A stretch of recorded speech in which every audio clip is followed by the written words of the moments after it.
السلام علیکم۔ ویڈیو کی طرف جانے سے پہلے میری آپ سے گزارش ہے کہ آپ اس چینل کو ضرور سبسکرائب کریں تاکہ ہر نئی آنے والی ویڈیو آپ تک پہنچ سکے۔ میرا خیال ہے کہ آپ زیادہ بھوکے ہیں، اس نے مسکراتے ہوئے پوچھا۔ میں نے چونک کر اس کی طرف دیکھا، وہ مسکراتی آنکھوں سے میری طرف دیکھ رہا تھا۔ میں نے کندھے اکچائے اور نرم لہجے میں جواب دیا، نہیں، اتنا زیادہ بھی نہیں، میں نے 3 گھنٹے پہلے ناشتہ کیا تھا۔ اس نے کہہ لگایا اور بولا، پھر میرا خیال ہے کہ آپ نے زیادہ آرڈر دے دیا ہے۔ یہ دونوں ڈشیں بڑی ہیں، آپ اکیلے اتنا کھانا نہیں کھا سکیں گے۔ میں یہ سن کر چڑ گیا اور میں نے اس سے پوچھا کہ آپ اس ریسٹوران میں کیا کرتے ہیں؟ اس نے مسکرا کر جواب دیا کہ سر، میں یہاں ویٹر ہوں، میں آپ جیسے مہمانوں کی خدمت کرتا ہوں۔ میں نے کہہ لگایا اور پوچھا، کیا آپ لوگ کھانے کا بل نہیں لیتے؟ اس نے فوراً جواب دیا، سر، یہ ریسٹوران ہے، ہم اگر بل نہیں لیں گے تو کاروبار کیسے چلائیں گے؟ میں نے عرض کیا، پھر میں کتنا آرڈر دیتا ہوں، میں کتنا کھانا کھاتا ہوں اور میں کتنا کھانا میز پر چھوڑ دیتا ہوں، آپ کو کیا تکلیف ہے؟ آپ بس آرڈر لو، کھانا دو اور بل وصول کرو، آپ کو مجھے مشورہ دینے کی کیا ضرورت ہے؟ اس نے کہہ لگایا اور بولا، سر، آپ کی بات درست ہے، لیکن کھانا ضائع ہونے سے ہمیں اور آپ کو نقصان ہوگا، اور میں اپنے ملک اور اپنے ملک کے سیاح دونوں کو اس نقصان سے بچانا چاہتا ہوں۔ مجھے ہنسی آ گئی۔ میں نے اس سے پوچھا کہ آپ کو کیسے نقصان ہوگا؟ اس نے جواب دیا، سر، دوسری ڈش کسی دوسرے بھوکے کام آ جائے گی، آپ یہ ڈش ضائع کر دیں گے تو اس کا اثر کسی نہ کسی شخص پر ہوگا، اور وہ شخص میرا سماجی کولیگ ہے۔ میں نے پوچھا، اور آپ میرے مالی نقصان پر کیوں پریشان ہیں؟ وہ بولا، سیاہ خواہ کتنا ہی امیر کیوں نہ ہو، اس کا بجٹ بہرحال محدود ہوتا ہے، ہم آپ کی جیب کا جتنا خیال رکھیں گے اس کا فائدہ ہمارے ہی ملک کو ہوگا۔ آپ دوسری ڈش کے پیسوں سے بچوں کے لیے گفٹ خریدیں گے اور یہ گفٹ ہماری اکانومی کو مزید بہتر بنائے گا۔ میں نے کہہ لگایا اور آرڈر سے ایک ڈش ختم کرا دی۔ یہ فرانس کے ایک غیر معروف ٹاؤن کا واقعہ ہے۔ میں 2016 میں فرانس گیا تھا۔ پرفیوم ڈسٹرکٹ اور شیمپین شہر میری منزل تھے۔ آپ نے فلموں میں شادی، سالگرہ اور فتوحات کے فنکشنز میں شرابیوں کو بوتل کھولتے دیکھا ہوگا۔ یہ لوگ مستی میں ایک دوسرے پر شراب کا چھڑکاؤ کرتے ہیں۔ یہ فوارے کی طرح ابلتی اور اڑتی شراب شیمپین کہلاتی ہے۔ دنیا کے زیادہ تر لوگ اس حقیقت سے واقف نہیں ہیں کہ شیمپین ایک ٹاؤن کا نام ہے۔ یہ ٹاؤن کہاں واقع ہے، اس کا نام شیمپین کیوں ہے، اور کس نے کب شیمپین نام کی شراب کو اس ٹاؤن کا نام دیا، یہ میں کسی اور کالم میں بتاؤں گا۔ فرانس میں ایک ایسا علاقہ بھی موجود ہے جو پرفیوم ڈسٹرکٹ کہلاتا ہے۔ دنیا میں خوشبوؤں کے زیادہ تر برانڈ اس ڈسٹرکٹ میں بنتے ہیں۔ اس ضلع میں میلوں تک پھولوں کے باغات ہیں، خوشبو کی لیبارٹریاں اور فیکٹریاں بھی اسی علاقے میں ہیں۔ میں ان دونوں جگہوں کو ڈسکور کرنے فرانس آیا تھا۔ میں راستے میں لنچ کے لیے ایک غیر معروف ٹاؤن میں رکا تھا اور اس ویٹر کے ہتھے چڑھ گیا تھا۔ مجھے شروع میں اس کی بات بری لگی تھی، لیکن میں بہت جلد قائل ہو گیا۔ وہ درست کہہ رہا تھا، ہمیں خوراک ضائع نہیں کرنی چاہیے۔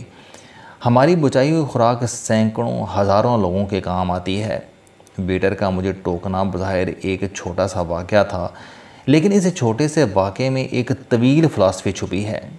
آپ خود اندازہ کیجئے کہ دنیا میں ہر سال آدھی سے زائد خوراک ضائع ہو جاتی ہے۔ یہ تقریباً 2 ارب ٹن خوراک بنتی ہے۔ یورپ میں ہر سال 24 ملین ٹن کھانا ضائع ہوتا ہے۔ امریکہ کے شہری 40% خوراک چکھے بغیر کوڑا دانوں میں پھینک دیتے ہیں۔ ایشیا میں بھی 42% خوراک ضائع ہو جاتی ہے۔ ہمارے ملک میں پاکستان میں بھی نصف سے زائد خوراک کچرا گھروں میں ڈال دی جاتی ہے۔ فرانس کے اپنے اعداد و شمار کے مطابق ہر سال 72 لاکھ ٹن خوراک ضائع ہوتی ہے۔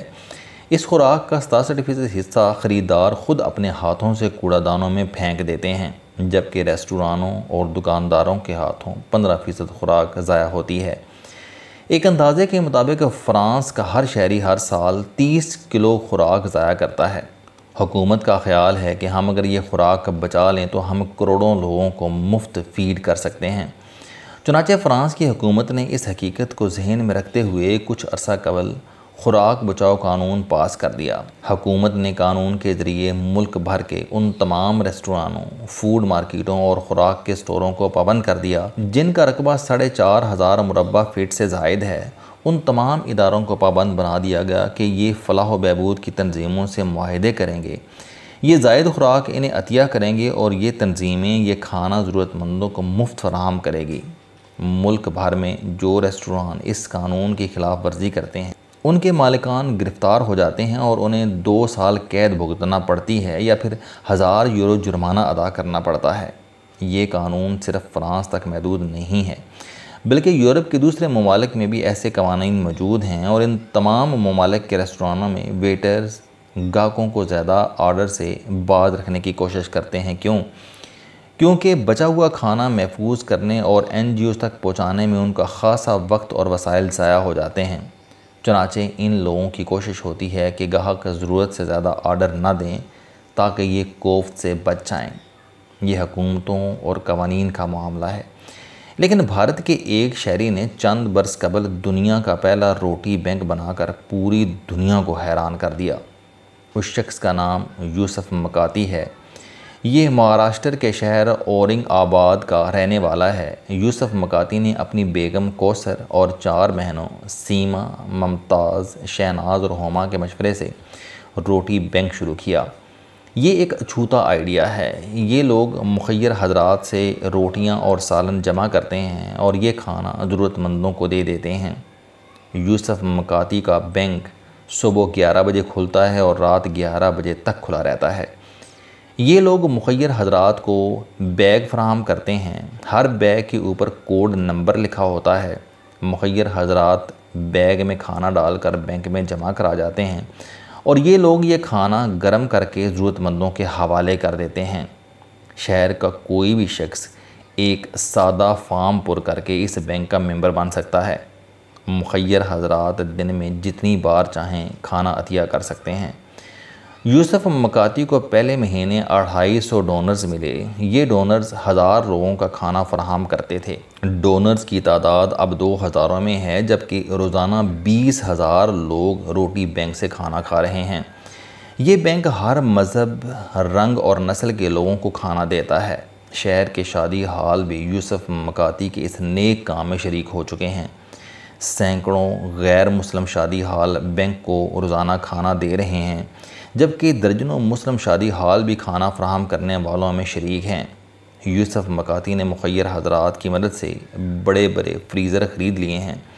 یہ کھانا فریزر میں محفوظ کر لیا جاتا ہے۔ یہ پیکٹ کھانے کے وقت نکالے جاتے ہیں اور گرم کر کے ضرورت مندوں کے حوالے کر دیے جاتے ہیں۔ یوسف مکاتی نے یہ آئیڈیا اتر پردیش کے شہر بندیل کھنڈ سے لیا تھا۔ بندیل کھنڈ کے 40 نوجوانوں نے کچھ عرصہ قبل ایک چھوٹی سی NGO بنائی۔ اس NGO نے شہر کو 8 حصوں میں تقسیم کیا، مخیر حضرات سے کھانا جمع کرنا شروع کیا اور یہ 400 لوگوں کو کھانا دینے لگے۔ یہ خبر ٹیلی ویژن پر چلی۔ یوسف مکاتی نے دیکھی تو اس نے اس آئیڈیا کو مزید ریفائن کر کے باقاعدہ روٹی بینک بنا لیا۔ ہم لوگ بھی اس آئیڈیا سے سیکھ سکتے ہیں۔ ہم بھی ریسٹورانوں اور شادی ہالوں سے کھانا جمع کرنا شروع کر دیں۔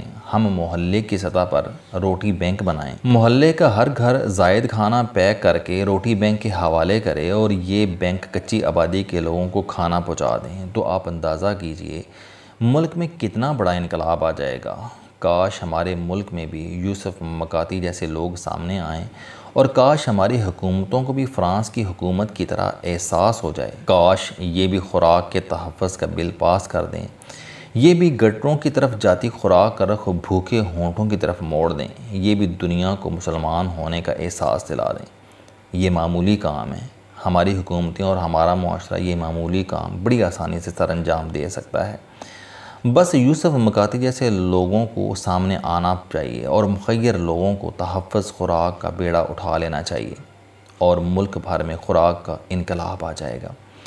وہ لوگ جو آج بھوکے پیٹ کے ساتھ سونے پر مجبور ہیں وہ شکر کا کلمہ پڑھ کر اطمینان کی نیند سوئیں گے اور اللہ تعالی ہمیں ان کی نیند کا ثواب عنایت کرتا جائے گا۔ السلام علیکم۔ آپ سٹوڈنٹ ہیں، کوئی جاب کرتے ہیں، کاروبار کرتے ہیں یا پھر آپ گھریلو زندگی گزار رہے ہیں اگر آپ اپنی زندگی کو بدلنا چاہتے ہیں تو اس چینل علم دوستی پر آپ زندگی میں کامیابی کے لیے جاوید چوہی صاحب کے موٹیویشنل، سوشل، سیلف ڈسکوری سے ریلیٹڈ اور صحت سے متعلق بے شمار کالم سن سکتے ہیں۔ میرا دعویٰ ہے کہ یہ چینل آپ کی زندگی بدل دے گا۔ اس چینل کا مقصد اچھی باتیں معاشرے میں پھیلانا ہے اور اچھی بات کو دوسروں تک پہنچانا صدقہ جاریہ ہے۔